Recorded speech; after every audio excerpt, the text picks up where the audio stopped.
Bom, pessoal, agora para finalizar, fazer uma videoaula aqui rapidinho sobre balanço patrimonial e DRE. Bom, essa parte é uma parte que requer muitas definições, muitos conceitos. Eu quero ver se eu passo mais rápido aqui com vocês. Bom, se a gente fala de balanço patrimonial, a gente fala do status do patrimônio da empresa em um determinado momento, certo? Essa demonstração é uma demonstração contábil obrigatória, seja para empresas de capital limitado, seja pequenas, médias, grandes empresas, empresas de capital aberto. O balanço patrimonial é uma demonstração financeira obrigatória para todas as entidades contábeis, né, que são o CNPJ, né? E elas demonstram a situação do patrimônio em determinado momento, né? Geralmente não, por obrigação, sempre a demonstração contábil, balanço patrimonial, precisa vir falando o que é o balanço patrimonial, falando qual que é a entidade que está sendo analisada, qual que é a empresa, por exemplo, a data de fechamento do balanço patrimonial, né, a data em que ele está sendo levantado, o patrimônio, e a unidade monetária, a unidade de conta em que estão sendo avaliados o patrimônio. Bom, o patrimônio nada mais é do que o conjunto de bens, direitos e obrigações que uma entidade tem, certo? Bom, do lado do passivo, nós temos as fontes, as origens de recursos que são aplicadas do lado esquerdo, que é o lado do ativo. Todo recurso captado, seja com terceiros, seja com os proprietários da empresa, são aplicados de alguma maneira dentro da empresa, certo? Então é uma análise estática, pois é como se fosse uma fotografia da empresa, uma imagem da empresa em um determinado momento, certo? E precisam ser demonstrados, né, ser avaliados na moeda corrente do país, no caso reais. Geralmente está falando qual que se está em milhares, em milhões de reais, os números que são divulgados, né? E ele é apresentado por dois lados iguais. Do lado esquerdo nós temos o lado ativo, as aplicações de recursos. Do lado direito nós temos o lado passivo do patrimônio líquido, que são as origens, as fontes de recursos. E sempre o total do ativo precisa obrigatoriamente ser igual ao total do passivo do patrimônio líquido, certo? Bom, como que essas contas são organizadas, ordenadas? Bom, do lado ativo nós temos a ordem decrescente do grau de liquidez, ou seja, as contas que aparecem primeiro, né, de cima para baixo aqui na ordem vertical, são as contas mais líquidas, ou seja, com maior grau de liquidez, que se transformam em dinheiro de maneira mais rápida. E após vem o ativo não circulante, que é classificado dividido, né, em realizável a longo prazo. O ativo circulante é o ativo de curto prazo, em que as contas se movimentam dentro de um exercício social, beleza? Ou seja, dentro de um ano corrido. Por exemplo, caixa, banco conta movimento, os estoques de curto prazo, as contas a receber dos clientes dentro do próximo exercício social, né? E o ativo não circulante, nós temos realizável a longo prazo, investimento, imobilizado e intangível, nessa ordem. Lembrando que depois de 2008 nós tivemos a extinção do diferido, certo? Do lado passivo nós temos também uma ordenação, só que agora é do mais com maior grau de exigibilidade, ou seja, que é vencível mais rápido, aqueles que vencem mais rápido, como salários a pagar, aluguéis a pagar, né, para aqueles que vão demorar mais tempo para vencerem, como os empréstimos e os financiamentos de longo prazo, certo? Então, após a Lei 11.941 de 2009, a organização ficou essa que está apresentada aqui para vocês, certo? O ativo não circulante, ao invés de ativo permanente, como era antigamente, e não temos mais a presença do diferido, certo? Foi criada também a conta intangível. Bom, essa é a estrutura básica. Agora eu tenho um PowerPointzinho aqui, só para mostrar para vocês quais são os componentes de cada um dessas contas, né? No ativo circulante, nós temos as principais contas aqui, que são aqueles ativos de curto prazo, né? Nós temos as disponibilidades, que são aquelas contas que são ou dinheiro, o caixa, né? Ou algo que se converte em dinheiro imediatamente, como as contas correntes ou aquelas cadernetas de poupança utilizadas como conta corrente, né? Nós temos também a conta clientes, que são os valores que os clientes devem a mim, por exemplo, compras, vendas que eu fiz a crédito, né? E outros créditos, demais direitos realizáveis durante o exercício durante o curso do exercício seguinte ao do balanço, os quais não se enquadram nos demais subgrupos do ativo circulante. Por exemplo, aluguéis a receber, adiantamentos feitos a fornecedores. Bom, também temos aqueles impostos a recuperar, que são aqueles valores que a gente pagou a mais, que a gente tem direito de recuperar, né? Por exemplo, da mesma maneira como a gente tem restituição de imposto de renda, muitas das vezes as empresas são obrigadas a embutir no seu produto vendido alguns impostos que depois vão gerar crédito para ela, como as empresas exportadoras, né, que têm vários benefícios em relação ao IPI e ICMS. Bom, temos também dentro do ativo circulante aqueles investimentos temporários de curto prazo, ou seja, aquelas aplicações financeiras que a minha empresa faz para aproveitar, por exemplo, CDBs, depósitos em caderneta de poupança, que eu vou aplicar e vou retirar, movimentar essas contas dentro do período de um ano corrido, certo? De um exercício social, para compra de títulos e valores imobiliários, né?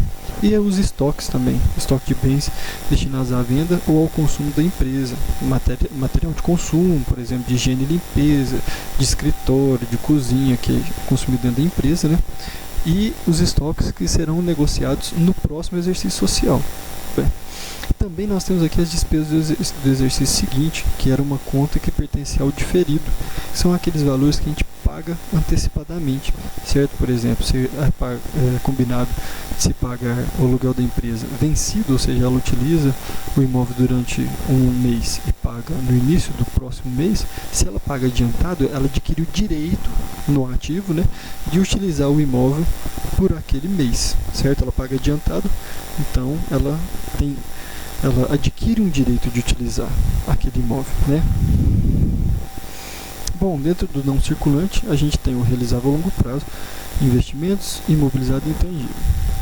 O realizável a longo prazo, com exceção das disponibilidades, todos os demais subgrupos do ativo circulante poderão figurar aqui.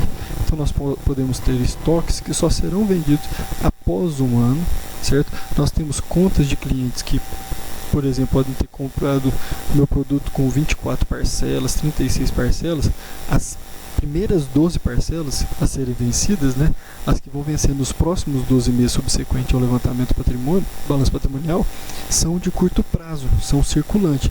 As demais que vencem depois do encerramento do próximo exercício social já entram no ativo não circulante. E também aqueles empréstimos feitos a pessoas ligadas, como diretores, como empresas coligadas que pegam dinheiro emprestado com a minha empresa, né? Os acionistas, as controladas. Esses são recursos que são créditos concedidos pela empresa e que são classificados como realizáveis a longo prazo. Bom, dentro dos investimentos, nós temos aquelas contas representativas e as participações permanentes no capital de outras sociedades, bem como aquelas contas representativas dos direitos de qualquer natureza, que não são classificáveis como ativo circulante ou no realizável a longo prazo e que não se destinem à manutenção da atividade principal da empresa, que isso seria imobilizado. São aquelas aplicações de recursos em bens tangíveis, mas que não tem nada a ver com o funcionamento da empresa. É aquele cara que mexe com lanchonete, o negócio dele deu muito certo, ele ganhou muito dinheiro, quis diversificar seu investimento, começou a comprar imóvel para valorização. O negócio dele é vender cachorro-quente, mas ele tem imóveis de renda, certo? Essa aplicação não tem nada a ver com a atividade fim dele. Ele comprou com dinheiro da empresa, ou seja, o CNPJ que fez a aquisição dos terrenos para valorização ou aluguel. Isso é investimento. Não são bens de uso da empresa. Por exemplo, investimento da empresa em obras de arte para valorização e assim por diante. Temos o imobilizado, são as contas representativas de recursos aplicados na aquisição de bens de uso da empresa. Prédios, veículos, máquinas e equipamentos, móveis e utensílios, ferramentas, e tudo que é necessário que a empresa utilize, computadores, ar-condicionado, a empresa precisa utilizar para funcionar, para executar sua atividade fim, é classificado dentro do imobilizado. São bens corpóreos destinados à manutenção das atividades da empresa. Bom, por fim nós temos o intangível. Intangíveis são contas representativas dos recursos aplicados em bens imateriais. Por exemplo, o direito de uso de um software, o direito de produzir um produto e marcar, produzir um calçado e rotular ele com a marca Nike, por exemplo, né? O direito de uso de patente, né? O de marca, isso é classificado no intangível. Geralmente são direitos, né? Destinados à manutenção das atividades da empresa ou exercidos com essa finalidade. Bom, do lado passivo nós temos classificação também de acordo com o grau de exigibilidade, né? As que são exigíveis mais rápido, as que são exigíveis num período mais longo. Dentro de obrigações a fornecedores, temos aluguéis a pagar, salários a pagar, duplicatas a pagar, certo? Empréstimos e financiamentos que são adquiridos junto a instituições financeiras, obrigações tributárias, que são aqueles impostos que a empresa deve repassar para o fisco, obrigações trabalhistas previdenciárias, trabalhistas, por exemplo, FGTS, previdenciárias, o valor do INSS a ser recolhido dos trabalhadores, né? E outras obrigações que não se classificam dentro dessas outras 4 acima, né? Por fim, nós temos também participações e destinações do lucro líquido. Bom, a empresa apura um lucro líquido, né, divulga lá, por exemplo, no início de abril, o resultado final do quarto trimestre do ano anterior e apura um lucro lá. Em média, no Brasil, cerca de 25% do lucro é dividido entre os acionistas, né, são os dividendos. E o valor a ser distribuído com os acionistas entra dentro do passivo até ser distribuído, certo? A partir da apuração, do momento que se sabe que a empresa deverá distribuir tantos milhões, por exemplo, entre os acionistas, ele fica classificado lá no passivo, participações e destinações de lucro líquido. Contas representativas das parcelas do lucro líquido do exercício distribuídas aos acionistas, bem como a pessoas que têm o direito de participação nos resultados da empresa. Bom, e o passivo não circulante? Pode ser qualquer uma daquelas contas de passivo circulante que não são vencíveis dentro do próximo exercício social, dentro dos próximos 12 meses corridos, certo? Financiamentos, empréstimos. Por exemplo, se eu fiz um financiamento, pago parcelas todos os meses durante 48 meses. As próximas 12 parcelas que eu vou pagar, né, se forem parcelas mensais, ou seja, vencíveis dentro do próximo exercício social, vão entrar no passivo circulante. Do mesmo empréstimo, as demais parcelas que vão vencer após o encerramento do exercício social seguinte já entram no passivo a longo prazo, exigível a longo prazo. E também as receitas diferidas, que são aquelas contas representativas das receitas recebidas antecipadamente, devem ser classificadas no passivo não circulante, deduzidas dos custos e despesas a elas correspondentes. Ou seja, se eu tenho imóveis alugados, por exemplo, e eu recebo antecipadamente, aquela pessoa que me pagou antecipadamente tem o direito de utilizar o imóvel durante aquele tempo, e eu tenho o passivo, né, de esperar decorrer aquele período de geração, né, onde gera o fato gerador da despesa, em que eu terei registrado as receitas antecipadas dentro das receitas diferidas. Bom, por fim, nós temos o patrimônio líquido, né, capital social, que a gente pode falar de capital subscrito, pode ser integralizado, ou seja, em que os sócios já transferiram para a empresa os recursos prometidos, e a integralizar, né, ou a realizar, que são aqueles recursos prometidos, mas que ainda não foram transferidos da pessoa física, sócio, para a pessoa jurídica, empresa. Tem as contas de reserva, né, que são contas representativas das reservas constituídas em decorrência de lei ou da vontade, da prudência do proprietário, né, do sócio, do administrador. Dividem-se em reservas de lucros e reservas de capital. Pode ser uma reserva para um colchão de amortecimento, dependendo de algum tipo de crise que a empresa pode ter, pode ser uma exigência legal, né? E os lucros e prejuízos acumulados. E é aqui que o resultado do exercício é englobado dentro da estrutura de balanço patrimonial. É utilizada para receber por transferência o resultado apurado da conta de resultado do exercício, para que sejam dadas as destinações devidas a esse resultado. Ainda nós temos aquelas contas redutoras que entram no negativo, né? As perdas estimadas em créditos de liquidação duvidosas são dentro da conta clientes, das duplicatas que eu tenho a receber, parte delas com uma taxa de inadimplência média, né, praticada no mercado, eu sei que parte delas eu não vou receber de verdade, né?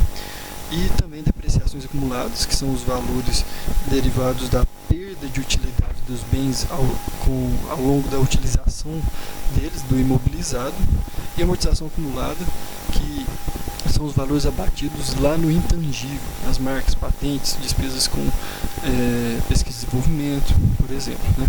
E no passivo, nós temos custos ou perdas correspondentes e titular conta capital a realizar, que representa parte do capital já subscrito pelo titular, porém ainda não realizado, né? E os prejuízos, quando a empresa apura um prejuízo, ela lança lá nos lucros e prejuízos acumulados, deduzindo aquele saldo. Bom, e aí vamos ver aqui a estrutura do balanço patrimonial. Deixa eu só achar aqui a página. Bom, aqui nós temos a estrutura do balanço patrimonial, né? Circulante, disponível caixas de banco, duplicados a receber clientes, né? Estoques não circulante, realizado a longo prazo, investimento imobilizado intangível, sempre nessa ordem. Circulante, fornecedores, empréstimos a pagar, contas a pagar. Não circulantes, empréstimos a pagar depois dos 12 meses subsequentes, né, ao fechamento do balanço patrimonial. E no patrimônio líquido temos capital social, reservas e lucro do exercício. Pessoal, esse lucro do exercício é o valor que vai ser apurado como lucro lá no DRE, o lucro líquido, que a gente vai somar nos lucros e prejuízos acumulados dentro do balanço patrimonial. Ou seja, depois de apurado o resultado do exercício, o valor apurado será incorporado dentro do patrimônio líquido, seja lucro ou prejuízo. Bom, por fim, nós temos aqui a figura do DRE, né? O DRE, demonstração de resultados do exercício, é uma demonstração, enquanto que o balanço patrimonial é uma demonstração estática, né? Uma análise estática, o DRE é uma análise dinâmica. Ele pega um intervalo de 1º de janeiro do ano X1, por exemplo, até o dia 31 de 12 do ano X1. Ou seja, vai apurar todas as receitas, custos e despesas que foram apurados, registrados pela empresa devido ao funcionamento do seu negócio, a venda, compra, todos os gastos necessários e faturados, né? E entradas de recursos faturados pela empresa dentro de um exercício social, trimestre, dependendo do período que está sendo analisado. Bom, ela tem uma ordem vertical, uma organização vertical, em que primeiro são lançadas as receitas brutas de vendas, né? Então, o valor de faturamento é só você pegar o preço de venda do produto e multiplicar pela quantidade vendida, e desse valor são deduzidos os impostos sobre venda. Que tipo de imposto, Marcelo? ICMS, PIS/COFINS, ISS se for um serviço, não um produto, né? IPI se for um produto que vem da indústria, né? Que está saindo da indústria. E esses são os principais: ICMS, IPI, PIS/COFINS e ISS, certo? Esses valores, eles são proporcionais, é uma taxa sobre o valor da venda, certo? Então, a empresa vai faturar o valor, mas esse valor desse imposto não pertence à empresa, nem vão entrar para serem utilizados, contabilizados como receita da empresa. O que conta mesmo é a receita líquida, que está aqui, que é o valor da receita faturada menos esses impostos sobre venda, né? Bom, dessa receita líquida nós vamos deduzir o custo da mercadoria vendida, né, que é calculado com estoque inicial, o valor do estoque inicial dos produtos, mais o valor do custo da produção, menos os estoques, o estoque final, né, se é o método custeio por absorção, certo? Se for o custeio variável, é custo variável da produção vendida. Bom, receita líquida menos custo da mercadoria vendida, chegamos ao lucro bruto, certo? E eu vou mostrar até um DRE mais bem organizado aqui para vocês. Aqui, ó, novamente, lembrar que a demonstração ela é dedutiva, tem uma ordenação vertical em que nós lançamos primeiro as receitas e todos os outros valores vão deduzindo a receita, vão subtraindo a receita. né, até chegar no lucro ou prejuízo acumulado. E aqui nós temos a figura do DRE, certo? No período de 1/1 de X0 até 31/12 de X0 de determinada empresa em R$1.000. Tá vendo? Os dados essenciais sempre são 4 dados, pelo menos o nome da empresa, o nome da demonstração que está sendo analisada, o período de análise e a unidade de conta. Bom, temos receita bruta de vendas, menos deduções de vendas, são as vendas canceladas, descontos incondicionais e devolução de vendas, menos os impostos sobre vendas, por exemplo, se é uma empresa comercial, seu ICMS sobre faturamento, né?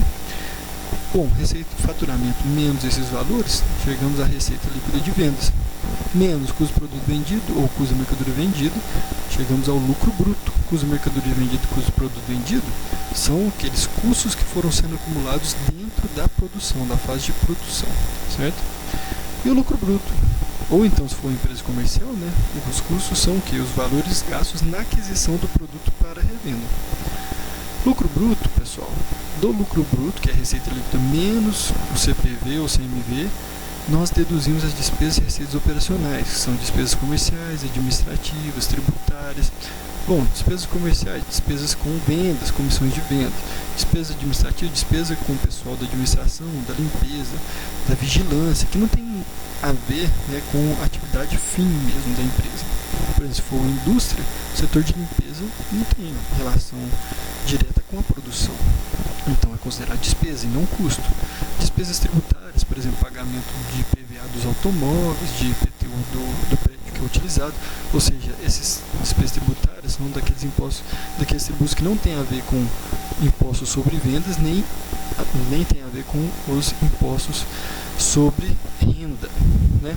Outras receitas operacionais, menos despesas operacionais, e nós chegamos ao resultado antes das despesas e receitas financeiras. Bom, aqui nós subtraímos a diferença das despesas financeiras com receitas financeiras. O que é despesa financeira? Todos aqueles valores que eu pago, como remuneração do capital de terceiros para empréstimos e financiamentos que eu adquiro, ou seja, a taxa de juros em cima dos valores que eu assumo, né, que é pago, isso é despesa financeira, e também quando eu comprar crédito e índice de juro, né, ou na minha compra junto aos fornecedores, esse valor dos juros pago, né, não o valor do montante, o valor dos juros é despesa financeira.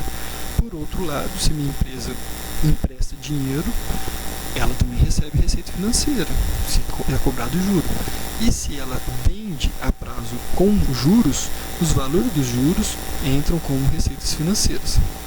Bom, ela pega o resultado deduzido, o lucro bruto menos despesas e receitas operacionais, deduz também o resultado financeiro líquido, né, que é despesas financeiras menos mais receitas financeiras, e aí a gente chega ao resultado antes dos tributos sobre o lucro, que seria o que a gente geralmente chama de lucro operacional, certo? Tem algumas literaturas que colocam o resultado financeiro antes do lucro operacional, outras colocam depois do lucro operacional, que a gente colocou antes. Bom, chegou nesse lucro operacional, já deduzido as despesas financeiras líquidas, nós incidimos a alíquota do imposto de renda e de contribuição social sobre o lucro líquido, certo? Geralmente os exercícios colocam 34%, né? 9% de CSLL mais 25% de imposto de renda de pessoa jurídica. Bom, deduzindo o resultado operacional menos o imposto de renda e a CSLL, nós chegamos ao resultado líquido das operações continuadas. A partir desse resultado líquido, nós obtemos, desconsiderando aqui, né, o resultado líquido após tributos das operações descontinuadas e a baixa de ativos e mensuração do valor justo, nós chegamos ao valor que é utilizado para distribuição de dividendos e para reinvestimento, distribuição como reservas, que vai lá, esse valor do resultado líquido vai lá para o lucros e prejuízos acumulados, lucro ou prejuízo do exercício. Vai ser acumulado lá no patrimônio líquido, o resultado líquido do período, certo? Bom, pessoal, eu espero que tenha ajudado um pouco, né? Dá para vocês já irem fazendo os exercícios, né, na tentativa aí, e espero que tenha ajudado.